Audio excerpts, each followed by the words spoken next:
नमस्कार. श्री स्वामी समर्थ सर्वांना. 4 ऑगस्ट या दिवशी दीप अमावस्या आहे. या दिवशी दिव्यांच्या पूजेबरोबरच घरातील लहान मुलांना औक्षण करण्याची पद्धत आहे.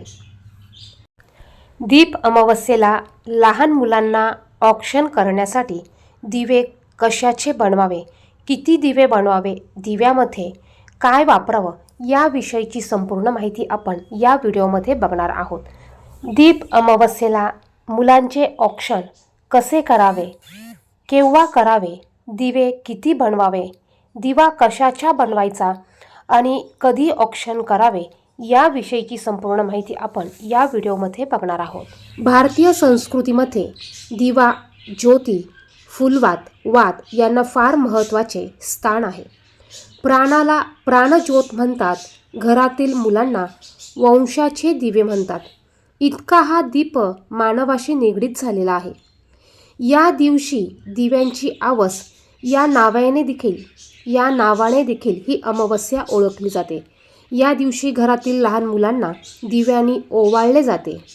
दीप म्हणजे काय तर प्रकाश. जेथे प्रकाश असतो तेथून अंधाराला काढता पाय घ्यावाच लागतो. अंधार म्हणजे काय तर संकट आणि दीप म्हणजे काय तर तेज.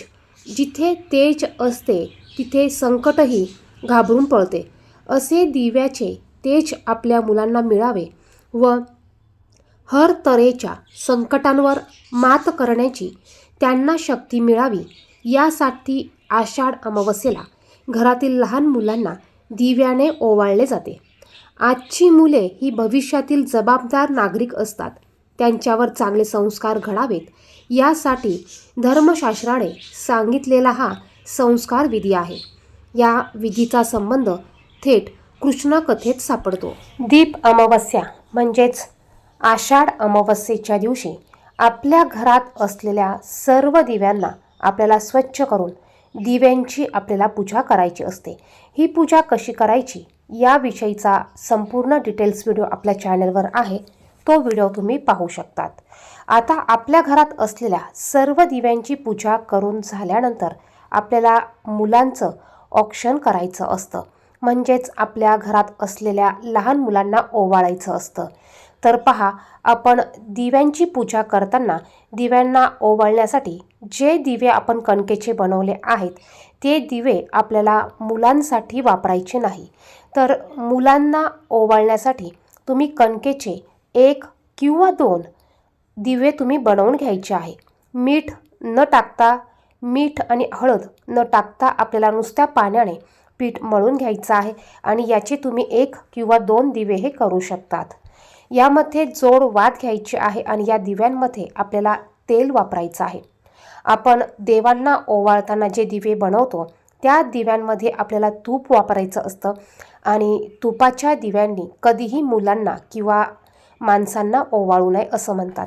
आणि म्हणूनच आपल्याला दिव्यांची पूजा झाल्यावर त्या दिव्यांना ओवाळण्यासाठी 5 किंवा 7 कणकेचे वेगळे दिवे बनवायचे आहे आणि मुलांसाठी तुम्ही 2 कणकेचे दिवे किंवा 1 कणकेचा दिवा तुम्हाला वेगळा बनवायचा आहे.